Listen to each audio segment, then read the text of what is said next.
to another Living Well is a Lifestyle vlog with Dr. Eve, sponsored by TOLT Conversations. And we are excited here to expand a little more in the garden. You know, I am constantly surveying the land to see, okay, can I add anything else? Can I add anything else? And bless God, there's always room for more, right? So today I have rearranged my fence line on the concrete side of on the opposite side of the garden so that I can add some more food. Um, and I'm adding figs. Figs, they are in the ground, but I want to just share with you some of the techniques that I'm using to install my figs so that they are increase the capacity or decrease the capacity of any rodent pressure because figs, they can, well, they don't necessarily drop their fruit, but any berry or fruit type things can drop fruit, and that leaves room for, you know, possums, more voles and moles, things like that. But the voles and moles are under the ground, but we do have ground cover on this particular patch of ground. So let's turn it around. So the area that I'm working on right now is my fence line. Last year we planted um, lemongrass along this fence line. And instead of lemongrass today, I have planted figs. And one of the concepts that I use when I am planting a fig is I use a bottomless pot fig, a bottomless pot. So I dig a hole, right? So I don't have to dig too deep, right? I don't have to dig real deep. So I just create a little small hole here in the ground. And then I take the fig tree out of the pot as I did all of these, took them out of the pot. Then I cut the bottom out of the pot. This this pot, the bottom of it is empty. There's no bottom. And then I sat the fig back in there, put some soil in there, set some soil in there, and then I sat the fig back in there to connect with the soil. So that way I have a fig that's standing hardy, fence line. It's also protected by any possible weeding that we may have that grow around it, that may grow around it. It's easy to pull. And it sits taller. It's not sitting all the way in the ground, which allows me to utilize um, to keep the safety of the trunk safe from any pressure. So that is what we are doing here. We've planted five. These are Texas everbearing figs, and they will grow rapidly, as I'm sure all the figs on my property are huge and they give a lot of fruit. And that is one of the reasons why I chose fig is because they give a lot of fruit. These are already fruiting, as you can see here. Um, Again, these are Texas everbearing, and they already have fruit. I don't know if you can see that one down there, but it has huge fruit on it. You can see right there. Can you see that? So I'm letting them stay. I'm letting the fruit just do what it does because this is not a first year fig. This is an established fig. So I am excited about adding these to my fence line, and I'm also adding some floral pots to the fence line. I will also be adding some blackberries, some blueberries, and some grapes. That is my go-to fruit that comes back every year. And that does well together. So look at when I'm planting, I plant using the method of tree shrub vine. And so I have a beautiful vineyard. I have so many grapes. But this has an opportunity. There's a real opportunity to grow grapes here. And the reason why I say that is because what I have here is already an ability to host the grapes by having these canopies, these posts that the actual grapes can I can build a trench, a vine all the way over to the chicken coop. So I am loving that as an ability to expand. So I'm going to be getting some muscadines because they are native to our area. So we're going to be adding muscadines over here, some blackberries because I can still get access to those. The thing is, what can you get access to?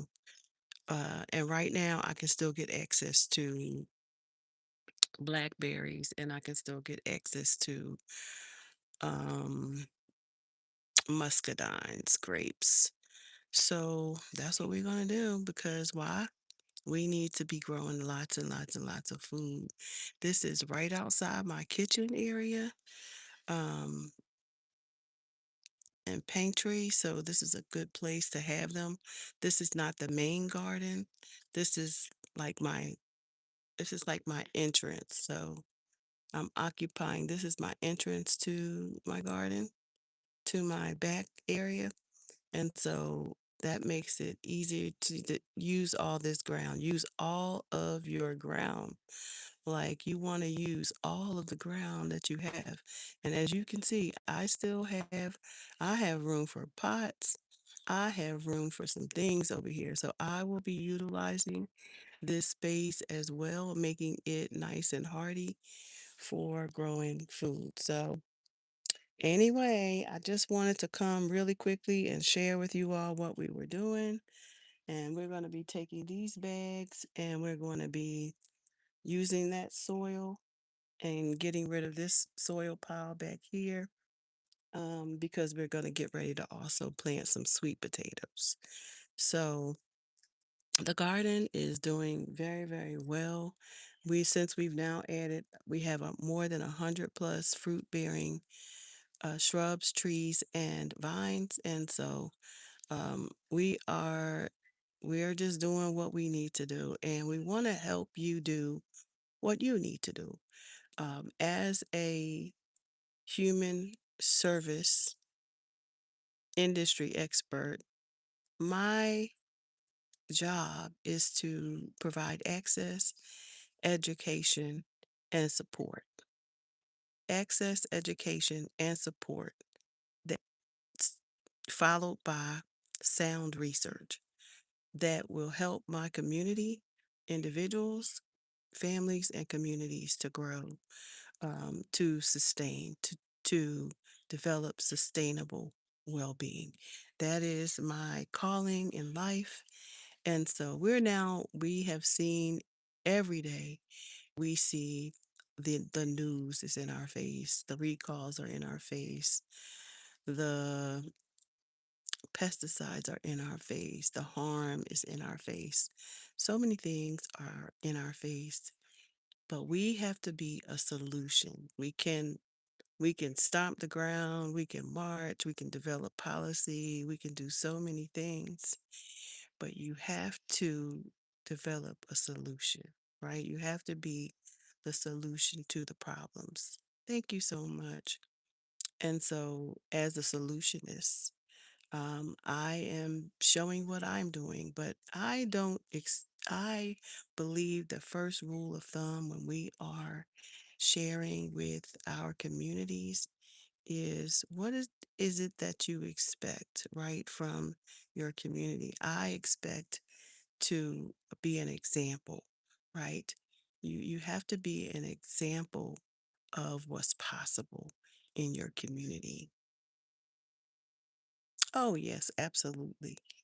Absolutely. I believe nothing less than a good life and blessings over your life. And so I just want to say that we have to be the example of what we expect from others.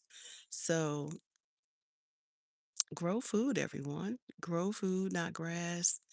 You can grow in containers, you can grow in pots, you can grow in bags, you can grow in so many things. Do you know that these pots that are hanging up here are so deep that you can grow in them? You can grow cucumbers right out of them and let the cucumbers just drape.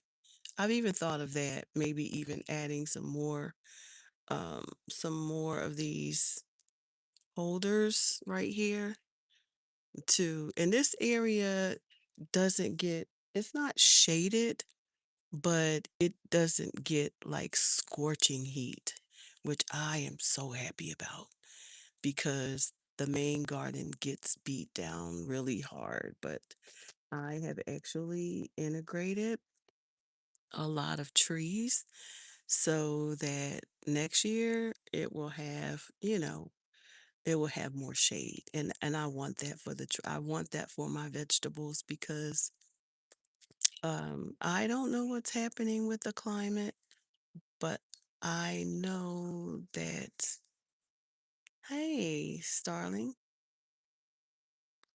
but I also know that the sun is sunning. There is sun like never before. On the back of most plants, packaged or you see the instructions on your plant and it says plant in full sun.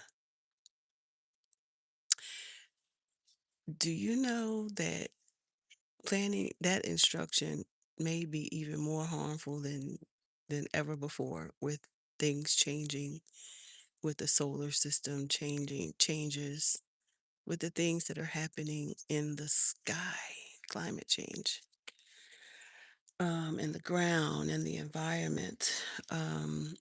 It's too much sun can just wipe out your crops. So we have to even provide shade, even when it says full sun. And yes, Jesus loves you too.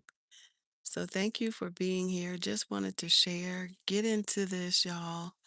We are doing the best we can to come here and teach what's possible and being the example um, before you of what it looks like and how to do it.